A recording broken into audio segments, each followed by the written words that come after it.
Hello, good morning every one of you. I welcome all of you my platform Excellence Your Destination, a platform for learning English in a simple but comprehensive manner. আমি তোমাদের সকলকে স্বাগত জানাই সহজভাবে সুন্দরভাবে সুস্পষ্টভাবে ইংরেজি শেখবার আমার এই প্ল্যাটফর্ম এক্সেলেন্স ইয়োর ডেস্টিনেশনে। আগের দিন আমরা যেটা করেছিলাম সেটা হলো আমরা দুটো নাউন কমপ্লিট করেছি, abstract noun and concrete noun. এবং তোমরা যখন আমরা অ্যাবস্ট্রাক্ট এবং কংক্রিট নাউন পড়েছি তখন তোমরা খেয়াল করে দেখেছো যে অ্যাবস্ট্রাক্ট নাউন এবং কংক্রিট নাউন দুটো সম্পূর্ণ আলাদা ধর্মী। অর্থাৎ কংক্রিট নাউন যেটাকে আমরা বলি, এই শব্দটা কিন্তু মনে রাখবে, ট্যাঞ্জিবল। কংক্রিট নাউন হলো ট্যাঞ্জিবল অ্যান্ড অ্যাবস্ট্রাক্ট নাউন হলো ইনট্যাঞ্জিবল। ইনট্যাঞ্জিবল জাস্ট উল্টো। ট্যাঞ্জিবল মানে হচ্ছে যেটা ধরাছোঁয়ার মধ্যে, যেটা স্পৃশ্য, যেটা শরীরী, যার একটা আকার আছে, যেমন আমার এই বোর্ডটা, এটা হলো কংক্রিট নাউনের একটা এক্সাম্পল। আমার এই পেনটা, এগুলো কংক্রিট নাউনের এক্সাম্পল। কিন্তু যদি আমি বলি লাভ, ডিটারমিনেশন, এগুলো হলো অধরা, অস্পৃশ্য, ধরাছোঁয়ার বাইরে, সেগুলোকে বলে ইনট্যাঞ্জিবল। সো এই দুটো শব্দ ট্যাঞ্জিবল অ্যান্ড ইনট্যাঞ্জিবল, জীবনের বহু ক্ষেত্রে এই শব্দ দুটো কিন্তু তোমাদের আসবে। তাই আমি তোমাদের জানিয়ে রাখলাম concrete noun is tangible. Tangible মানে যেটা ধরাছোঁয়ার মধ্যে, স্পৃশ্য এবং শরীরী, যার একটা আকার আছে, অবয়ব আছে। whereas abstract noun is intangible, যেটা অস্পৃশ্য, অধরা, যার কোনো আকার নেই, অশরীরী, যার শরীর নেই, সেটাকে বলা হয় অ্যাবস্ট্রাক্ট নাউন। এই দুটো নাউন পড়বার পরে নাউনের আরও ভিতরে ঢুকবার জন্য আমাদের যেটা জানা দরকার, আজ আমরা সেই ক্লাসটা নিয়ে এগোচ্ছি, সেটা হলো proper noun. Okay, now proper noun definition I have written down before, but first I will explain. প্রথমে আমি তোমাদের এটা এক্সপ্লেন করি, তারপরে তোমরা এগুলো নোট করবে। দেখো, যদি কোনো নাউন নির্দিষ্টভাবে কোনো ব্যক্তি, বস্তু, স্থান, বস্তু বা জিনিস বলতে পারো, স্থান, ভাষা, দিন, মাস, জাতীয়তা, ঐতিহাসিক গুরুত্বের ঘটনা, উল্লেখযোগ্য যুগ বা সময়কাল, নির্দিষ্ট ব্র্যান্ডের কোনো বস্তু, এইগুলো উল্লেখ করতে ব্যবহৃত হয়, তবে তাকে বলে proper noun. A proper noun is a noun that is used to name a particular person. এবার আমি বুঝিয়ে দিচ্ছি। পার্টিকুলার পার্সন মানে, ধরো আমরা এরকম বললাম যে আমাদের পুজো প্যান্ডেলে এক ভদ্রলোক বেহালা বাজিয়েছিলেন। তো এই যে ভদ্রলোক হলো জেন্টলম্যান, তার আমরা নাম করিনি, ফলে সে কিন্তু প্রপার নাউন হলো না। যদি আমি নির্দিষ্টভাবে বলতাম মিস্টার গোপাল ভট্টাচার্যা আমাদের প্যান্ডেলে এসে বেহালা বাজিয়েছিলেন, তবে গোপাল ভট্টাচার্যা হতো প্রপার নাউন। সেইটাই আমি বলতে চেয়েছি, যদি কোনো নাউন নির্দিষ্টভাবে কোনো ব্যক্তির নাম করে, তবে সেটা একটা প্রপার নাউন। এবারে ব্যক্তি, স্থান আমি বলেছি। এবারে আমরা যদি বলি আমরা পুরীতে ঘুরতে গিয়েছিলাম, এবার পুরী তো একটা জায়গার নাম নির্দিষ্ট হয়ে গেল, ফলে পুরী হয়ে গেল একটা প্রপার নাউন। বা আমি প্রফুল্লনগরে থাকি, তো প্রফুল্লনগর একটা জায়গার নাম হলো, তো প্রফুল্লনগর হয়ে গেল একটা প্রপার নাউন। তাহলে নির্দিষ্টভাবে কোনো ব্যক্তি, স্থান। এবারে আসছে বস্তু, যে কোনো জিনিস। যদি নির্দিষ্টভাবে সেই জিনিসটাকে তুমি বলো যে I have a Camlin pen, Camlin কোম্পানির তৈরি একটি পেন আমার কাছে আছে, I have a Camlin pen, তাহলে সেই ক্যামলিন পেনটা হয়ে গেল প্রপার নাউন, নির্দিষ্টভাবে বস্তুর কথা বলা হলো। এইভাবে ধরো সংস্থা, তুমি বললে যে আমার ভাই ইসরোতে চাকরি করে, ইসরো মানে ইন্ডিয়ান স্পেস রিসার্চ অর্গানাইজেশন, তো এটা হয়ে গেল একটা অর্গানাইজেশন বা সংস্থার নাম। তো এইভাবে যদি তুমি নির্দিষ্ট করে দাও একটি সংস্থার নাম, তবে সেটি একটি প্রপার নাম। যদি ইউনেস্কো হয়, ইউএনও হয়, আরবিআই হয়, কেউ রিজার্ভ ব্যাঙ্ক অফ ইন্ডিয়ায় চাকরি করেন, কেউ স্টেট ব্যাঙ্কে চাকরি করেন, কেউ ইউকো ব্যাঙ্কে চাকরি করেন, এই যে ব্যাঙ্কগুলোর নাম, যেহেতু অর্গানাইজেশনের নাম বলা হচ্ছে নির্দিষ্ট করে, যদি বলা হয় আমার ভাই ব্যাঙ্কে চাকরি করেন, আমার ভাই ব্যাঙ্কে কাজ করেন, তো ব্যাঙ্ক কিন্তু প্রপার নাউন হলো না, কারণ নির্দিষ্ট করে এই ব্যাংকের নাম বলা হয়নি। যদি তুমি বলতে পাঞ্জাব ন্যাশনাল ব্যাংক বা ওরিয়েন্টাল ব্যাংক অফ কমার্স বা এলাহাবাদ ব্যাংক, তাহলে কিন্তু সেটা প্রপার নাউন হতো। ঠিক আছে, এবার আসছে ল্যাঙ্গুয়েজ। যদি তুমি বলো তুমি তোমার ল্যাঙ্গুয়েজে কথা বলো, তোমার ভাষায় কথা বলো, এবার এই যে ল্যাঙ্গুয়েজ শব্দটা আসলো, সেটা কিন্তু প্রপার নাউন নয়। যদি তুমি বলো তুমি বাংলায় কথা বলো, ইউ স্পিক ইন বেঙ্গলি, তাহলে এই বেঙ্গলিটা হয়ে গেল একটি proper noun. He speaks in French, সে ফরাসি ভাষায় কথা বলে, ফরাসি ভাষায় কথা বলে, এই যে ফ্রেঞ্চ, এটা হয়ে গেল একটা প্রপার নাউন। আমি বোঝাতে পারছি, এ proper noun is a noun, proper noun হলো একটি নাউন দ্যাট ইজ ইউজ, যেটা ব্যবহৃত হয় টু নেম, নাম করতে, এ পার্টিকুলার পার্সন, একটা লোকের নাম যেটা আমি বোঝালাম, প্লেস যেটা আমি বোঝালাম, থিংস আমি বোঝালাম ক্যামলিন পেন দিয়ে, অর্গানাইজেশন আমি ইসরো দিয়ে বোঝালাম, ল্যাঙ্গুয়েজ আমি বেঙ্গলি আর ফ্রেঞ্চ দিয়ে বোঝালাম, ডেজ অ্যান্ড মান্থস। ধরো বললো Thursday, he came to my house on Thursday.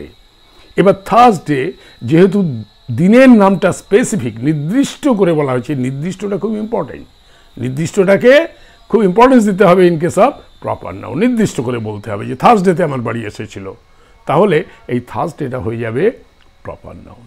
Month, যদি বলে I get my salary on 1st of July, I got my salary on 1st of July, তাহলে এই যে জুলাই মাসটাকে নির্দিষ্ট করে দিল, সেই জন্য জুলাইটা হয়ে গেল একটি প্রপার নাউন। ঠিক আছে, তারপরে আমি কি বলেছি, events of historical importance, events of historical importance মানে কি কি আসছে এখানে যদি তুমি দেখো, এখানে organisation, language, days, months, nationalities, events of historical importance. আচ্ছা, তার আগে ন্যাশনালিটি আছে। ন্যাশনালিটি মানে জাতীয়তা। ধরো আই অ্যাম অ্যান ইন্ডিয়ান, আমি যদি লিখি ইন্ডিয়ান, সেই ইন্ডিয়ান শব্দটা হয়ে গেল প্রপার নাউন, কারণ ওটা একটা জাতীয়তা, তাই না? তারপরে আসছে events of historical importance. Events of historical importance মানে ধরো কলিঙ্গ ওয়ার, অশোকের যে যুদ্ধটা হয়েছিল, ভয়ঙ্কর যুদ্ধ, সেটাকে বলে কলিঙ্গ ওয়ার। সেই কলিঙ্গ ওয়ার যদি আমি লিখি, তাহলে কলিঙ্গ ওয়ারটা হয়ে গেল একটা proper noun. Significant eras and periods, কোনো একটা সময়কালের কথা বলা হচ্ছে, কোনো একটা যুগের কথা বলা হচ্ছে নির্দিষ্ট করে। আমি এগুলো এক্সাম্পল দিয়ে বুঝিয়ে দেবো তোমাদের, আমি জাস্ট ডেফিনিশনটার উপরে যাচ্ছি, যে ডেফিনিশনটা এখানে লেখা আছে। You'll take a screenshot, but before that আমি তোমাদের একটু এক্সপ্লেন করে দিই যে a proper noun is a noun that is used to name a person, place, things, organizations, languages, days, months, nationalities, events of historical importance, significant era and period, যেটা আমি এক্ষুনি বললাম, specific brands, specific brands মানে আমার একটা i14 Pro Max phone আছে, এই i14 Pro Max এটা একটা ব্র্যান্ডের কথা বলা হলো, অ্যাপল ফোন, আমার অ্যাপল ফোন আছে, আমার একটা টাইটান ওয়াচ আছে, এই টাইটান, অ্যাপল, এগুলো হলো ব্র্যান্ড, কোনো কোম্পানির নাম, যেগুলো ক্যামলিন পেন, ক্যামলিন, এই ক্যামলিন, এই শব্দগুলো, এই ব্র্যান্ডগুলোর নাম হয়ে গেল প্রপার নাউন। ঠিক আছে, তাহলে আমরা এটা বলবো যে যদি কোনো নাউন নির্দিষ্টভাবে, যদি কোনো নাউন নির্দিষ্টভাবে বিশেষ ব্যক্তি, স্থান, বস্তু বস্তু বা জিনিস, ভাষা, দিন, মাস, জাতীয়তা, ঐতিহাসিক গুরুত্বের ঘটনা, উল্লেখযোগ্য যুগ, সময়কাল, নির্দিষ্ট ব্যান্ডের উপকরণ বা নামকরণ ইত্যাদি উল্লেখ করতে ব্যবহৃত হয়, তবে তাকে বলে প্রপার নাউন। দেখো আমি সেইটাই এখানে লিখেছি। এ proper noun is a noun, হয় একটা নাউন, দ্যাট ইজ ইউজড, যেটা ব্যবহৃত হয়, টু নেম, নাম করতে, এ পার্টিকুলার পার্সন, একটা পার্টিকুলার ব্যক্তির নাম করতে, প্লেস, জায়গার নাম করতে, থিংস, জিনিসের নাম করতে, organisations, languages, days, months, nationalities, events of historical importance. Events of historical importance মানে ঐতিহাসিক গুরুত্বের ঘটনা। ইভেন্টস মানে ঘটনা, অফ হিস্টোরিক্যাল ইম্পর্টেন্স মানে ঐতিহাসিক গুরুত্ব, বা সিগনিফিকেন্ট এরা অ্যান্ড পেরিয়ড, অর্থাৎ উল্লেখযোগ্য যুগ বা সময়কাল, বা স্পেসিফিক ব্র্যান্ড, এগুলোর নাম করতে যে নাউন ব্যবহৃত হয় তাদের বলে প্রপার নাউন। বুঝাতে পারলাম? আমি এক্সপ্লেন করব, এটা তোমাদের এক এক করে এক্সপ্লেন করছি। দেখো ধরো আমি যদি বলি রাজু প্লেজ সরোদ, রাজু সরোদ বাজায়। রাজু প্লেজ সরোদ, রাজু সরোদ বাজায়। এখানে আমি স্পেসিফিক্যালি রাজুর নাম বলেছি, সো রাজু হচ্ছে একটি প্রপার নাউন। কবিতা কুকস ফুড, কবিতা খাবার বানায়। তাহলে কবিতা হয়ে গেল একটা স্পেসিফিক্যালি একটা পার্সনের নাম আমি বলেছি, সুতরাং কবিতা হয়ে গেল প্রপার নাউন। সেটাই আমি বলতে চেয়েছি, এ proper noun is a name that is use to name a particular person. তো পার্সনটা বুঝতে পারলে। এবার প্লেস, প্লেস বলতে তুমি যদি বলো আই লিভ অ্যাট হাবড়া, আমি হাবড়ায় বাস করি। এবারে হাবড়াটা হলো একটা প্লেস, যার ফলে হাবড়া হয়ে গেল একটা প্রপার নাউন। ঠিক আছে? বা তুমি বললে উই ভিজিটেড পুরী, আমরা পুরী ঘুরতে গিয়েছিলাম, পুরী হয়ে গেল একটা জায়গার নাম, তাহলে পুরীটা হয়ে যাবে proper noun. So this is a proper noun. Clear? তাহলে পার্সন হলো প্লেস হয়ে গেল।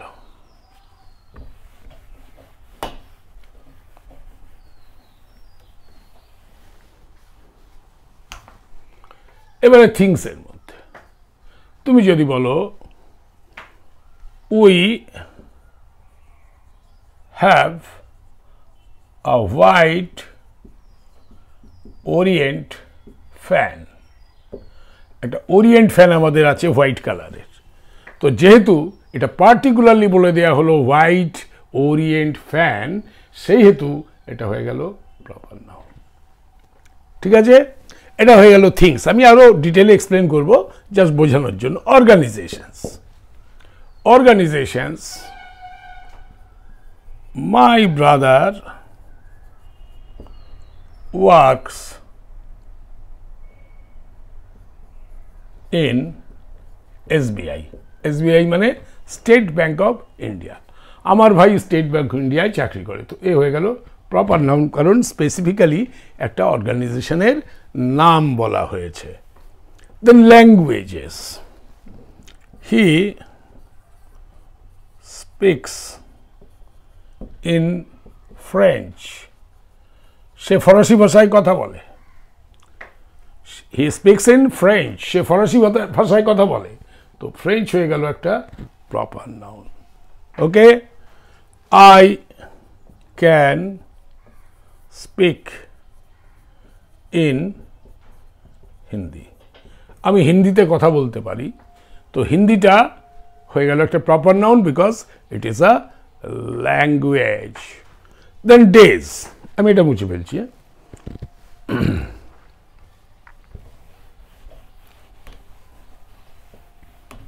days. My sister went to his office on Monday. আমার সিস্টার গেল হার অফিস অন মানডে, তার অফিসে গেল মানডেতে। তো নির্দিষ্ট করে যে দিনটা বলা হয়েছে, তাই এই মন্ডেটা হচ্ছে প্রপার নাউন। দেখো, তোমরা যদি একটু স্মরণ করার চেষ্টা করো, আমি এই মানডে, জুলাই, এই মাসগুলোকে অ্যাবস্ট্রাক্ট নাউন বলেছিলাম, আবার এখন প্রপার নাউন বলছি। You people are confused. See, এই দিনগুলো এদের তো দেখা যায় না, তো এরা হলো আনট্যাঞ্জিবল, না, এদের দেখা যায় না, ছোঁয়া যায় না, তো ওরা অ্যাবস্ট্রাক্ট নাউনও বটে। আবার নির্দিষ্ট করে যদি আমরা সেই দিনটাকে উল্লেখ করি, সেটা প্রপার নাউনও বটে। অর্থাৎ মানডেটা অ্যাবস্ট্রাক্ট নাউনও হতে পারে এবং প্রপার নাউন হতে পারে। ডোন্ট গেট কনফিউজড, আমি সবই ক্লিয়ার করে দেবো তোমাদের, ঠিক আছে? So both the things are okay. Similarly months, আমি যদি বলি মাই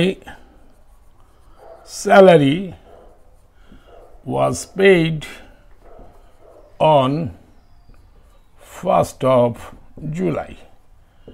আমার স্যালারি জুলাইয়ের 1 তারিখে পে করা হয়েছিল। আমাকে স্যালারি দেওয়া হয়েছিল জুলাইয়ের 1 তারিখে। এই যে মান্থটা জুলাই, সেটা আমি অ্যাবস্ট্রাক্ট নাউনে বলেছি যে অ্যাবস্ট্রাক্ট নাউন হবে এই সমস্ত মাসের নাম, দিনের নাম, কারণ ওদের দেখা যায় না, ধরা যায় না, ছোঁয়া যায় না, আমাদের পঞ্চ ইন্দ্রিয় দিয়ে এদের অনুভব করা যায় না, ফলে সেটা একটা, এই জুলাই মাসটা হচ্ছে আমাদের একটা abstract noun. But as well as this will be a proper noun also, because it is specifically, particularly mention, particularly July মাসকে মেনশন করা হয়েছে। আর আমি লিখেওছি ডেজ, মান্থস, এগুলো যদি টু নেম এ পার্টিকুলার, এই পার্টিকুলার শব্দটা নির্দিষ্টভাবে যদি মেনশন করা হয়, তখন সেটা প্রপার নাউন। ওকে, দেন ন্যাশনালিটিস, আমি বললাম আই অ্যাম অ্যান ইন্ডিয়ান, আমি একজন ভারতীয়। এই যে ইন্ডিয়ান ইজ মাই ন্যাশনালিটি, আমি পার্টিকুলারলি মেনশন করলাম, স্পেসিফিক্যালি মেনশন করলাম যে আমি ভারতীয়, and this Indian has to be a proper noun. Okay? যদি আমি বলি she is an American, she is an American, এই আমেরিকান শব্দটা আবার হয়ে গেল প্রপার নাউন, তার কারণ এটা ন্যাশনালিটিকে ইন্ডিকেট করলো, তাই তো? Events of historical importance, Ashoka, ASHOKA, Ashoka broke down, ভেঙে পড়েছিল আফটার কলিঙ্গা ওয়ার, কলিঙ্গ যুদ্ধের পরে অশোক ভেঙে পড়েছিল। তো এখানে এই যে কলিঙ্গ ওয়ার, এই কলিঙ্গ ওয়ার, এটা হচ্ছে একটা নির্দিষ্টভাবে একটা হিস্টোরিক্যাল ঘটনাকে বলা হচ্ছে, একটা ঐতিহাসিক ঘটনাকে বলা হচ্ছে, তাই জন্য এটাও প্রপার নাউন। আবার এদিকে অশোকা একটা নাম, এও প্রপার নাউন, ঠিক আছে?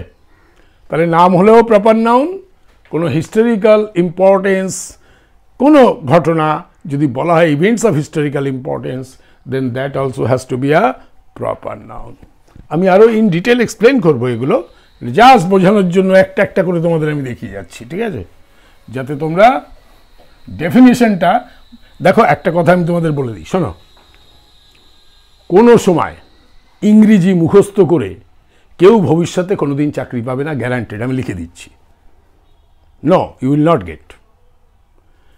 চাকরির পরীক্ষাগুলো হয় টেস্ট করা, এবং সমস্ত পরীক্ষাতে, চাকরির পরীক্ষা হোক বা হায়ার এডুকেশনের জন্য যে সমস্ত কম্পিটিটিভ পরীক্ষা আছে, সেগুলোতে ইংলিশের নলেজটা টেস্ট করবেই করবে, ওর একটা সাবজেক্ট থাকবেই, সেটাই পাস না করলে বাকিগুলো আর দেখাও হয় না। ফলে ইংরেজিতে যদি তোমাদের কম্পিটিটিভ পরীক্ষায়, সেটা চাকরির পরীক্ষা হোক বা হায়ার এডুকেশনের জন্য পরীক্ষা হোক, তাহলে ইংরেজির বেস তৈরি করতে হবে। কখনো মুখস্থ করে এই ডেফিনেশন মুখস্থ করে কোনোদিনও তোমাদের কোনো কাজ হবে না। আমি যে বোঝাচ্ছি এই কনসেপ্টটাকে পরিষ্কার করতে হবে। এই ডেফিনেশন তুমি নিজে বানাবে, you will make yourself. এই ডেফিনেশন আমারই বানানো, এই কোনো বই থেকে নেওয়া নয়। ফলে কনসেপ্ট ক্লিয়ার থাকলে you can make your definition. তুমি নিজেই ডেফিনিশন বানিয়ে নেবে এবং কনসেপ্টটাকে ক্লিয়ার করতে হবে। যদি মনে করো ভবিষ্যতে কোনো একটা ভালো জায়গায় তোমরা পৌঁছতে চাও, তাহলে you have to make your concept very very clear. কোনো মুখস্থ করে কোনো দিন কিচ্ছু হবে না। যারা মুখস্থ করে ইংরেজি পড়ছো তাদের আমি খুব ভালো জায়গা দেখতে পাচ্ছি না। ঠিক আছে, ওকে, নেক্সট। আমাদের কি হয়েছিল? ন্যাশনালিটিস হয়েছিল, ইভেন্টস অফ হিস্টোরিক্যাল ইম্পর্টেন্স হয়েছে, সিগনিফিকেন্ট এরা অ্যান্ড পিরিয়ড। এই সিগনিফিকেন্ট এরা অ্যান্ড পিরিয়ডে অনেক যুগ আছে, যেমন ধরো মেসোজোইক এজ। এই মেসোজোইক এজ, মোস্ট প্রবাবলি মেসোজোইক এজে ওই ডাইনোসরগুলো কিন্তু এই সময়তে ডাইনোসর ছিল সারা পৃথিবীতে, মেসোজোইক এজে। আয়রন এজ, আয়রন এজ লৌহ যুগ, জানো তো, আয়রন এজ, ব্রোঞ্জ এজ, এইগুলো হচ্ছে যুগ বা সময়কাল। এইগুলো যদি কোনো সেন্টেন্সে আসে তবে সেগুলো হচ্ছে প্রপার নাউন। সেটাই আমি বলতে চেয়েছি বাই সিগনিফিকেন্ট এরা and period. Specific brands, suppose তুমি বললে I have a Titan watch. আমার একটা টাইটান ঘড়ি আছে। তো এই যে টাইটান, এটা একটা স্পেসিফিক ব্র্যান্ডের নাম করা হলো, যার জন্য এটা একটা proper noun. My sister has a Samsung mobile phone. আমার সিস্টারের একটা স্যামসাং মোবাইল ফোন আছে। তো এই যে স্যামসাং, এটা একটা পার্টিকুলার ব্র্যান্ডের নাম হলো, তো যার জন্য এটা হয়ে গেল একটা প্রপার নাউন। বুঝাতে পারলাম? নাও সে, যেটা আমি এখানে লিখেছি, যেটা তোমরা দেখে নাও, আমি ওখানে কি লিখেছি? এ proper noun is a noun that is used to name a particular person, place, things, organizations, languages, days, months, nationalities, events of historical importance, significant era and periods, and specific brands, etc. অর্থাৎ এইগুলো নাম করতে যে noun ব্যবহৃত হয় তার নাম হলো প্রপার নাউন। বুঝতে পারলাম? বানিয়ে লিখতে পারবে যে প্রপার নাউন হচ্ছে সেই সমস্ত নাউন যা নির্দিষ্টভাবে কোনো ব্যক্তি, বস্তু, স্থান, ভাষা, দিন, মাস, জাতীয়তা, ঐতিহাসিক গুরুত্বের ঘটনা, উল্লেখযোগ্য যুগ বা কোনো একটা স্পেসিফিক ব্র্যান্ডের নাম করে, সেগুলো প্রপার নাউন। ঠিক আছে, এবার প্রপার নাউনের একটা character, this is a very important character. Proper noun always begins with a capital letter. Proper noun যেখানে লিখবে ক্যাপিটাল লেটার দিয়ে শুরু করতে হবে। তো এটা হলো proper noun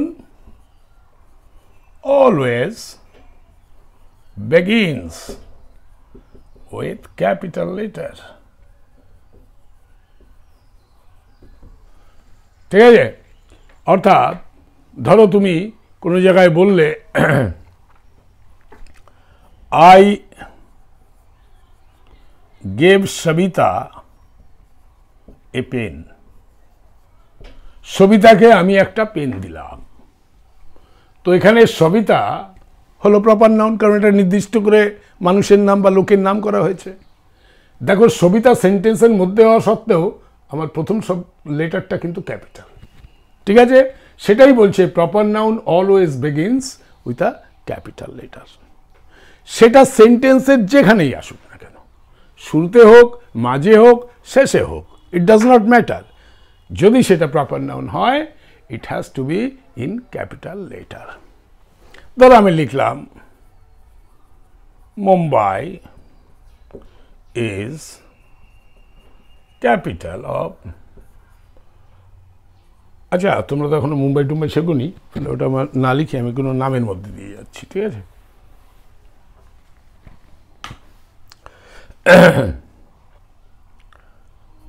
My brother gave Atanu a pleasant, beautiful gift. My brother, আমার ভাই, gave Atanu, দিল অতনুকে a beautiful gift, একটা সুন্দর উপহার, তাই না? তো মাই ব্রাদার গেভ অতনু, এই অতনুটা একটা নাম, ফলে এটা একটা প্রপার নাউন, এবং এই মাঝখানে সেন্টেন্সের মাঝে হওয়াতেও আমরা কিন্তু ক্যাপিটাল লেটার দিয়ে শুরু করেছি। সেটাই আমি বলেছি, proper noun always begins with the capital letter. ঠিক আছে, ক্লিয়ার? ওকে, এবারে আমরা যে পয়েন্টগুলো লিখেছি, এ proper noun is a noun that is use to name a particular person, place, things, এই সমস্তগুলোকে আমরা একটা একটা করে এক্সপ্লেন করব। আমি এটাকে মুছে ফেলছি, তোমরা স্ক্রিনশট নিশ্চয়ই নিয়ে নিয়েছো অলরেডি, বা নিয়ে নিও, ঠিক আছে? I will write it off. Screenshot নিয়ে মোটা কপিতে এগুলোকে লিখে ফেলতে হবে পর্যায়ক্রমে। দেখো, আমি তোমাদের যেগুলো পড়াই, লেসন 1, লেসন 2, লেসন 3 করে দেখবে, L1, L2, L3 করে এরকম যাচ্ছে, অর্থাৎ একটা সিস্টেমেটিক ম্যানারে পরপর কোন ক্লাস হবে সেগুলো আমার দেয়া আছে। লাভ দিয়ে তোমরা কখনো সিঁড়ির 4র্থ ধাপে পৌঁছতে পারবে না, তাহলে পড়ে ঠ্যাং ভেঙে যাবে, আর না হলে উঠতে পারবে না। ফলে তোমাদের সিঁড়ি 1, 2, 3, 4 করে উঠতে হবে। আগের চ্যাপ্টারগুলো যদি ভালো করে না পড়ো, পরের চ্যাপ্টারটা অত সুন্দর করে বুঝতে পারবে না, কনসেপ্টটা পরিষ্কার হবে না, আর কনসেপ্ট পরিষ্কার না হলে কিন্তু ভবিষ্যতে কোনো জায়গা নেই। আমি এই যে তোমাদের যে ইউটিউবে এই ভিডিওটা আমি ছাড়ছি, এটা উইথ অ্যান আইডিয়া যে তোমরা প্রপার গ্রামারের শিক্ষাটা করো, যাতে করে হায়ার এডুকেশন এবং চাকরির পরীক্ষা এই দুটোতে তারা সাকসেসফুলি বেরিয়ে যেতে পারে, they came out with the flying colours. এটা আমার ইন্টেনশন। সেই ইন্টেনশন নিয়ে আমি শুরু করেছি আমার এই ক্লাস। ফলে তোমরা সেটাকে মর্যাদা দিয়ে সেইভাবে পড়ো, কনসেপ্টটাকে ক্লিয়ার করো। কোনো জায়গায় কনসেপ্টে কোনো যদি সমস্যা হয়, কমেন্ট সেকশানে আমাকে লেখো, I will give you a reply. ঠিক আছে? আমার তাহলে প্রথম কি ছিল?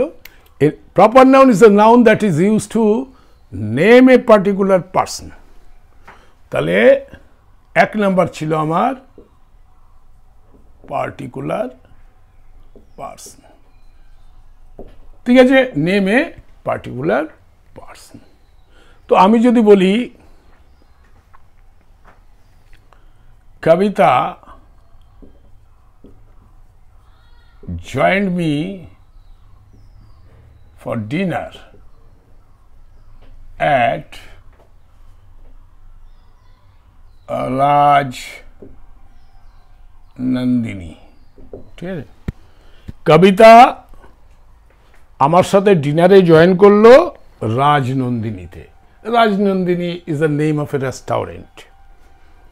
এবারে দেখো, এখানে Kavita is the name of a person, আমি পার্টিকুলারলি বলে দিয়েছি, কবিতা নাম বলা হয়েছে কবিতার, so Kabita is a proper noun. Also Rajnandini একটা প্লেস, একটা রেস্টুরেন্টের নাম, যেটা দেখো আমি ক্যাপিটাল লেটার দিয়ে শুরু করেছি, আর ছোট হাতে লিখিনি, এটাও কিন্তু প্রপার নাউন। যদিও আমি এখন এক্সপ্লেন করছি particular person, so Kabita is a proper noun. আমি বললাম Pranab plays football. Pranab football খেলে। তো এখানে পার্টিকুলারলি আমি কার নাম করেছি? না, প্রণবের নাম করেছি। তাহলে প্রণব হয়ে যাবে প্রপার নাউন। এবারে প্লেসের নেম, আমরা পার্টিকুলার পার্সন হয়েছে, এবারে name of particular places, names of particular places. এই প্লেসেসের মধ্যেও আমি অনেকগুলো ভাগ করেছি যাতে তোমাদের বুঝতে সুবিধা হয়। ধরো আমি যদি একটা সেন্টেন্স বলি Banipur Lok Utsav is the second largest fair. Say Banipur Lok Utsav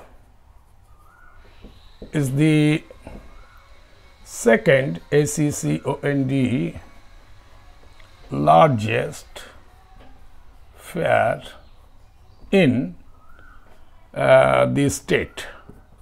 রাজ্যে বাণীপুর লোক উৎসব হচ্ছে দ্বিতীয় বৃহত্তম মেলা। বাণীপুর লোক উৎসব ইজ দ্য সেকেন্ড লার্জেস্ট, দ্বিতীয় বৃহত্তম ফেয়ার মেলা ইন দ্য স্টেট, এই স্টেটে। তাহলে যে বাণীপুর জায়গার নামটা বলা হয়েছে, তাহলে বাণীপুরটা হয়ে গেল আমার একটা প্রপার নাম। বুঝতে পারছো, নেম অফ এ প্লেস মানে কি বলতে চেয়েছে, বাণীপুর। এবারে এই যে আমি এখানে ইন দ্য স্টেট লিখলাম, না লিখে যদি লিখতাম ইন ওয়েস্ট বেঙ্গল, তাহলে ওয়েস্ট বেঙ্গলটা একটা জায়গার নাম নির্দিষ্ট করে বলা হলো, ওয়েস্ট বেঙ্গল না মহারাষ্ট্র না গুজরাট, সেই জন্য এই ওয়েস্ট বেঙ্গল হয়ে গেল প্রপার নাউন। বুঝতে পেরেছ? যদিও আমি এখনো তোমাদের নেমস অফ পার্টিকুলার প্লেসেস বলছি, এটা এক্সাম্পল দিয়েছি। এবারে নেমস অফ পার্টিকুলার প্লেসের মধ্যে আমরা ছোট ছোট করে ভাগ করে নিই। কীরকম? যেমন names of specific continents, names of specific continents. Continent মানে তোমরা জানো তো, কন্টিনেন্ট মানে হচ্ছে মহাদেশ, মহাদেশ, তাই না? এবারে আমাদের এই পৃথিবীতে কটা কন্টিনেন্ট আছে তোমরা কি জানো? জানো না? আমি লিখে দিচ্ছি, দেখো আমাদের নেমস অফ কন্টিনেন্টস আছে এশিয়া,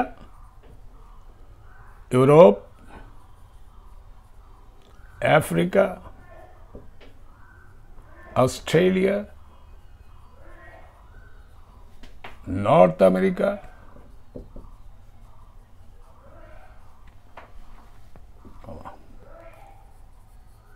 সাউথ আমেরিকা,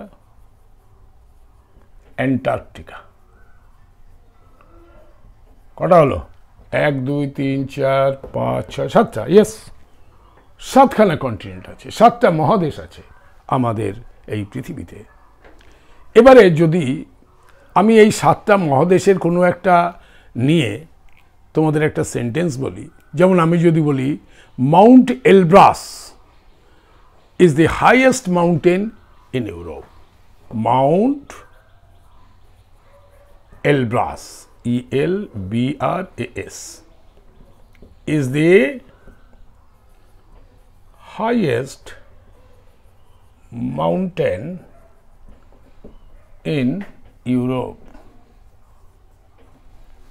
তাহলে দেখো যে ইউরোপ, এটা হচ্ছে কন্টিনেন্টের নাম, দেখো আমরা ক্যাপিটাল দিয়ে শুরু করেছি, এবং এই ইউরোপ হয়ে গেল proper noun, because it is the name of A continent. কোনো কন্টিনেন্ট বা মহাদেশের নাম যদি কোথাও এসে যায়, তাহলে আমাদের সেটাকে বলবো প্রপার নাউন। যেমন আমি যদি বলি China is the largest country in Asia, China is the largest country in Asia. China হলো সব থেকে বড় দেশ এশিয়াতে। এবার এশিয়া কি তুমি জানো? Asia is a continent and therefore it is a proper noun. তার জন্যই আমি এটা ক্যাপিটালে দিয়েছি, ছোট হাতে দিইনি। ক্লিয়ার হয়েছে? Names of particular places clear হয়ে গেছে। এবারে দেখো একটা একটা করে আমরা আমাদের যে ডেফিনিশন ছিল সেখানে ছিল পার্সন, প্লেস, পার্সন আর প্লেস আমরা কভার করে দিয়েছি। না, প্লেসের মধ্যে আরও আছে, আমি specific name of specific continents দিয়েছি। এইবারে আমরা কন্টিনেন্ট হচ্ছে সব থেকে বড়, তারপরে কি আসবে? কন্টিনেন্টের পরে আসবে countries, name of specific countries, names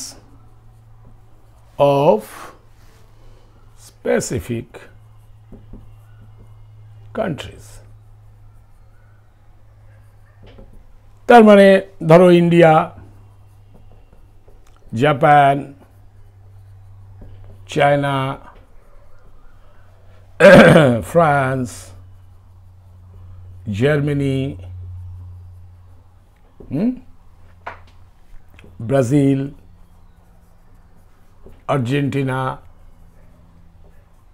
এইভাবে যে দেশের নামগুলো যদি কোনো সেন্টেন্সে এসে যায় তবে সেগুলো হবে ক্যাপিটাল প্রপার নাউন, ঠিক আছে? আর শুরু হবে ক্যাপিটাল লেটার দিয়ে, ঠিক আছে? এবারে স্পেসিফিক স্টেটস, এটার পরে 2 এর পরে তোমরা স্ক্রিনশট নাও, 1 2, আমি আবার 3 4 লিখবো এখানে, হ্যাঁ? এগুলো নিয়ে কিন্তু নোটগুলো বানাবে, হ্যাঁ? Names of states. এবার স্টেটসের নাম কি হতে পারে? গুজরাট হতে পারে, ওয়েস্ট বেঙ্গল হতে পারে, তামিলনাড়ু হতে পারে, কর্ণাটকা হতে পারে। এইভাবে যদি স্টেটগুলোর নাম হয় সেগুলো আমাদের সব প্রপার নাউন হবে। এবারে হচ্ছে স্পেসিফিক স্টেটস হলো নেমস অফ, স্পেসিফিক হতে হবে কিন্তু এরা, স্পেসিফিক একদম স্পেসিফিক্যালি নাম বলতে হবে, হ্যাঁ? স্পেসিফিক সিটিজ। এবারে আমরা আসবো নেমস অফ স্পেসিফিক সিটিজ। তাতে কি প্যারিস, লন্ডন, কলকাতা, দিল্লি, আহমেদাবাদ,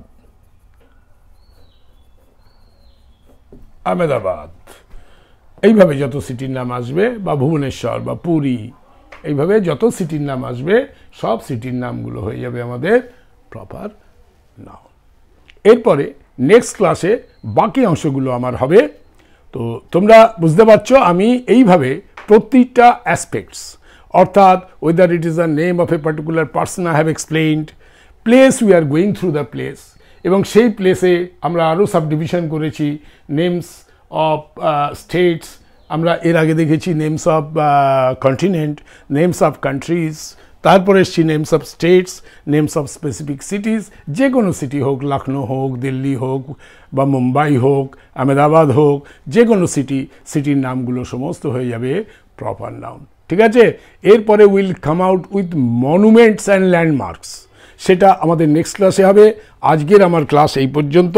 এবারে তোমরা যদি কনসেপ্ট তোমাদের ক্লিয়ার হতে থাকে এবং ক্লাস যদি তোমাদের ভালো লাগে তাহলে তোমরা কিন্তু আমার চ্যানেলকে সাবস্ক্রাইব করবে, লাইক করবে অ্যান্ড অনেক শেয়ার করবে।